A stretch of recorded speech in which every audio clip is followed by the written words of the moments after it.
Revolutionary greetings, comrades. The biggest challenge that we have in Zimbabwe is that if you say anything that the leadership of ZANU-PF does not like and its members, you are quickly donated to the imperialists, will be accused of being a stooge of imperialist forces. You are anti-revolutionary, you are a reactionary. If you say anything that the leadership of Triple C, the main opposition party or movement, does not like, you are donated to ZANU-PF as well. We are said to be defending dictatorship, you are anti-change, you are a plant of ZANU-PF. Our society is polarized. If you talk bad about ZANU-PF, you are donated to the opposition and the imperialist forces. If you talk anything that the opposition does not like, even if it is truthful, you are donated to ZANU-PF, that you are advancing the ZANU-PF agenda. Our society is so polarized. The Mass Public Opinion Institute has published its findings just ahead of the 23rd August elections.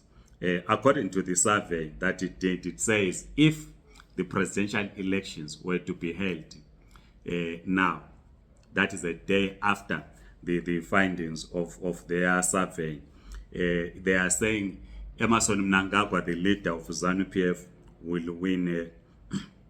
35% of people will vote for him, while 27% will vote for Nelson Chamisa. That means Emerson Mnangagwa will win the elections, according to the latest survey. We must also remember that in June 2022, there was a similar survey. At the time, it showed the ZANU-PF and Emerson Mnangagwa losing support. I was perusing through the internet and I saw what my comrade Dr. Pilan Zamshia authored, that ZANU-PF and Emerson Mnangagwa were losing support. But according to the latest findings, ZANU-PF and Emerson Mnangagwa have gained. This means that the support base of Chamisa has reduced, has gone down by at least 6% since last year. And of course, the Chamisa's vote used to be far ahead of the party that he leads. You remember that in 2018, Chamisa scored highest votes as a presidential candidate than the MTC alliance, which he contested under in 2018. But now the difference is only ahead with just a percentage from the party that he leads. That is Triple C. Mnangagwa's support base has increased by 5% since June 2022. This turns the tide because there has been a systematic pattern in the decline of his vote since he took over from Robert Mugabe in 2017. But you know that Emerson Mnangagwa lost parliamentary elections in 2000. He is not really a grassroots person. In 2000, he lost elections in Kwekwe.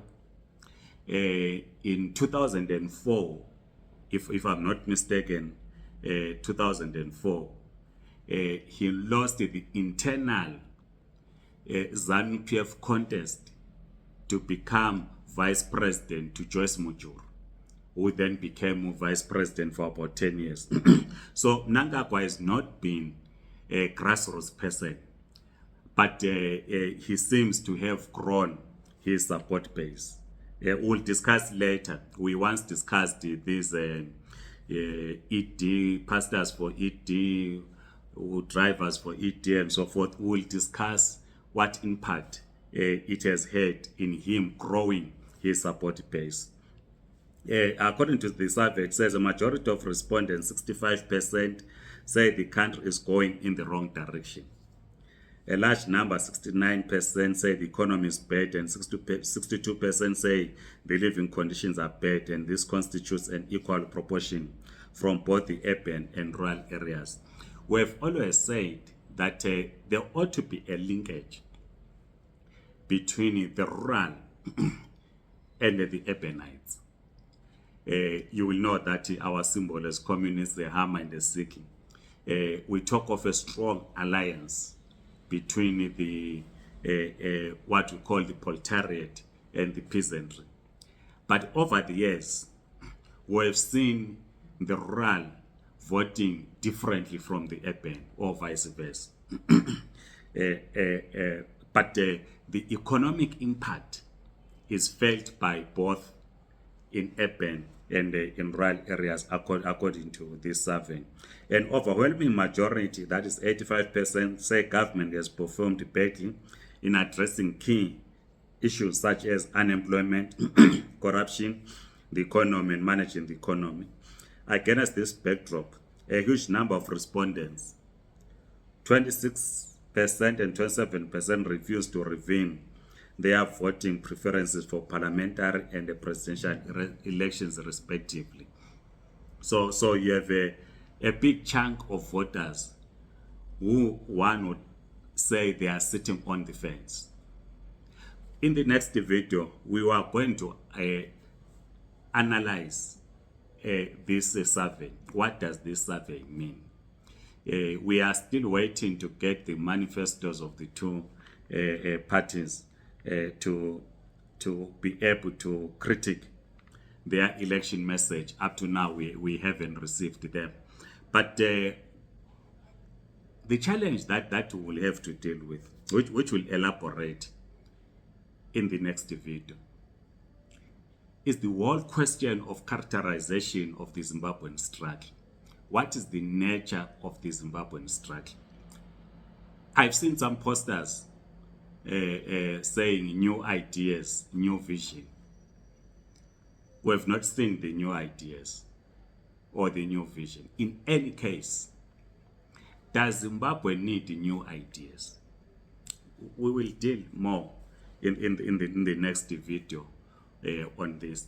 Do we really need new ideas, or we need to dismantle the neo-colonial state? In the next video, we have defined the neo-colonial state. We then need to discuss what Zimbabwe needs, because we hold the view that Zimbabwe does not need new ideas. Zimbabwe we need to dismantle the neo-colonial state if we are to complete the liberation of Zimbabwe. And this cannot be done through new ideas, because new ideas, as they are propagated out there, they have their roots in neoliberalism. That's the problem with the new ideas. But as I'm saying, we'll expand, but we just wanted to say this is the survey. Please share your views. Like I started by saying, our society is polarized. I know that the CCC supporters and their leaders, they are going to take aim on this survey and the institute that produced it. But last year, when it shows them growing and the ZANU-PF losing, they embraced it. And if in August, just maybe a week before elections, if the same institute were going to come up with a survey which shows declining support for ZANU-PF, they will simply call this a project of the imperialist forces. That's how polarized our society is. But share your views in the comment section. I am Nabuto Nicholas Mapena. Like this video, subscribe to this YouTube channel. If you're on TikTok, please follow us.